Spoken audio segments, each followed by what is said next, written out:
Bismillahirrahmanirrahim.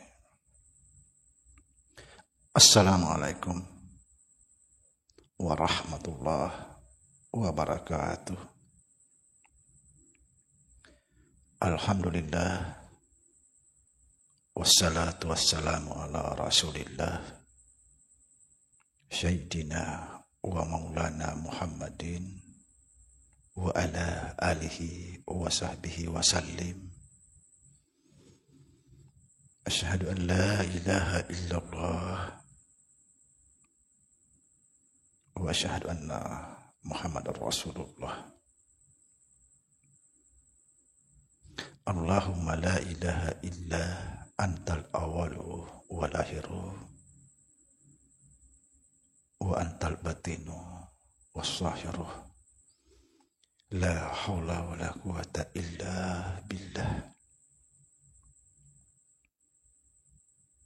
Subhanallah. Kalau saudara memahami kata pembukaan ini luar biasa.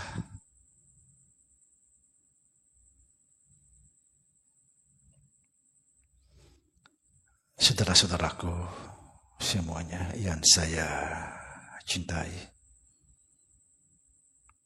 dan yang saya sayangi dimanapun berada, semoga senantiasa dalam bimbingan Allah Subhanahu wa ta'ala, diberikan rahmat sehat jasmani dan rohani, rahmat panjang umur insyaallah, serta rahmat ilmu dan rahmat kesejahteraan dunia akhirat. Amin ya rabbal alamin. Seperti saya sampaikan di konten tadi, sedikit saya bercerita. Awal pertama sekali saya belajar tentang ma'rifatullah.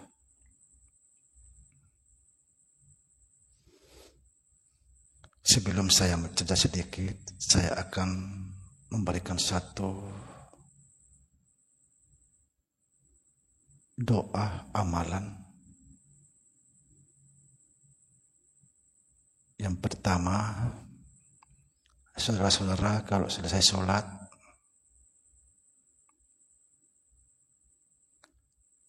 baca sholawat pendek aja. Allahumma sholli ala Muhammad.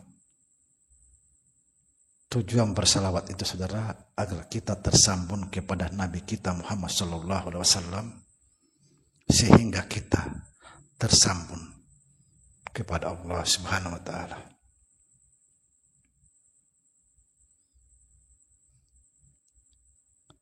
Apa artinya? Sesungguhnya Allah dan para malaikat berselawat kepada Nabi. Hai orang-orang yang beriman, bersalawatlah kalian kepada Nabi.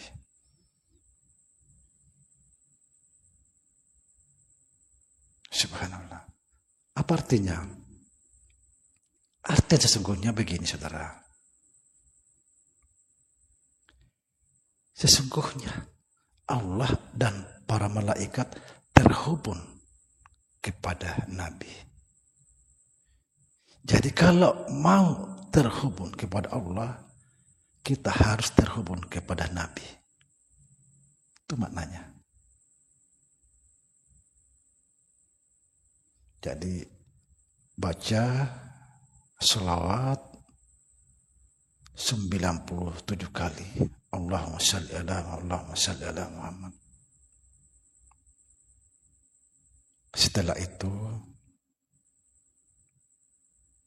baca Allahumma bihaqqil Fatihah wa sirril Fatihah 7 kali.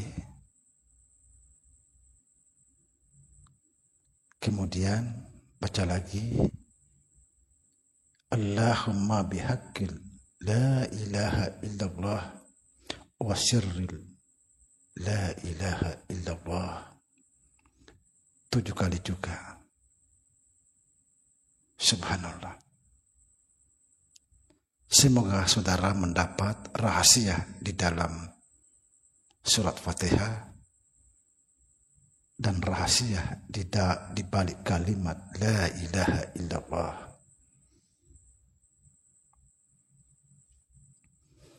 Baik saudara, kita lanjutkan. Pertama kali saya belajar tentang ma'rifat. Pada saat itu, ini juga sudah pernah saya sampaikan di konten. Jadi ada anak murid kakek saya atau sekaligus guru saya sakit. Jadi kakek saya itu mengajak saya untuk berkunjung ke rumah anak muridnya atau menjenguk. Dia mengajak saya begini, mau enggak kamu melihat Allah? Langsung saya terkejut, karena saya belum tahu apa-apa waktu itu. Cuma sering mendengar beliau kalau lagi ada temannya ngobrol, mau enggak kamu melihat Allah? Kaget saya menjawab, mau. Seperti apa sih Allah? Subhanallah. Kalau mau ikut aku. Saya ikut sama beliau menjenguk orang sakit. Kita berjalan, waktu itu saya naik becak orang 2. Setelah sampai saya ke rumah anak muridnya itu, hati saya bertanya, kok melihat Allah kita malah menjenguk orang sakit. Dalam hati saya berkata, saya nggak berani berkata apa-apa. Singkat cerita, kita balik lagi ke rumah ke Kalimas Baru di Surabaya waktu itu. Kalimas Baru tempatnya kakek saya dulu. Jadi sampai kita di rumah, langsung beliau bertanya kepada saya, apakah kamu sudah melihat Allah?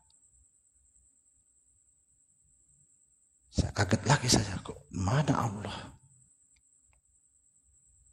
Langsung beliau menjawab, yang tadi itu, yang sakit memeluk saya itu Allah. Tambah kaget saya, kok bisa? Masa orang sakit dibilang Allah?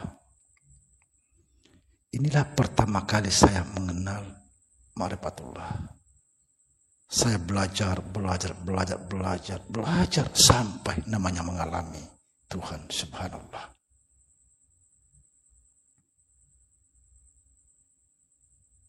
Ternyata Tuhan dengan hamba itu satu adanya.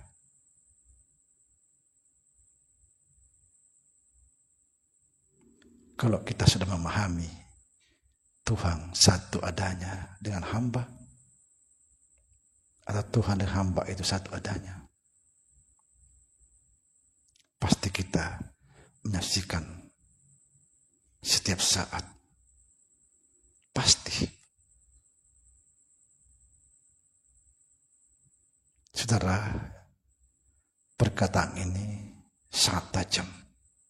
Hati-hati, jangan sampai tertusuk. Tanyalah kepada guru-guru yang betul-betul memahami jalan ini. Jangan tanya guru yang memahami ceritanya, karena saudara akan semakin pusing. Tapi carilah guru betul-betul memahami jalannya, agar saudara tidak pusing. Alhamdulillah, orang yang sudah masuk dalam grup rahasia Syamsuddin Al-Hafiz semua pada damai. Bagaimana kita mengalami Tuhan? Subhanallah.